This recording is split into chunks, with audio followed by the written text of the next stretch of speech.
श्रावण दस्तक दे रहा है दरवाजे पे, तो क्यों ना बोले नॉनवेज को भी बाय बाय धमाकेदार तरीके से। तो आज संडे स्पेशल में बना है गरम गरम मटन रस्सा आणि मटन सुक्का। ह्याच्यासाठी मी 600 ग्राम कांदा छान सोनेरी रंगाचा परतून घेतला। परतताना थोडंसं मीठ घालून परतलं, त्याच्यामुळे कांदा गोडसर होत नाही। ही टिप क्रमांक 1। त्यासोबतच सुकं खोबरं आणि आलं लसणाचं वाटण करून घ्यायचं आहे। आता एका पातेल्यामध्ये तेल घालून सर्वात अगोदर आपण त्याच्यामध्ये काश्मीरी लाल मिर्च पावडर घालणार आहोत छान कलरसाठी। सोबतच वाटण जे आहे ते सगळं एक एक करून घालून घेऊया। आपण ह्याच्यातनं थोडंसं वाटण आपल्याला सुक्यासाठी पण ठेवायचं आहे।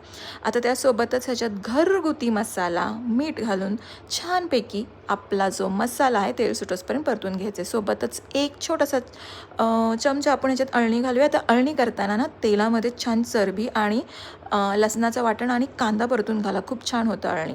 सोबतच आता ह्याच्यामध्ये अळणी रस्सा आणि आपलं मटण घालून घेऊया। सोबतच जे तुमच्या कोथिंबिरीच्या काड्या असतात ना ते घाला, खूप छान चव येते।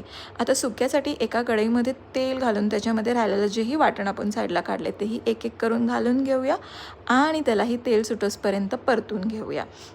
ह्याच्यामध्येही आपण घरगुती मसाला घालूया। तुम्हाला अगदी हवा असेल तर तुम्ही एव्हरेस्टचा मटन मसाला घालू शकता। सोबतच धण्याची पूड आणि अर्धा चमचा जिऱ्याची पूड घालायची आहे।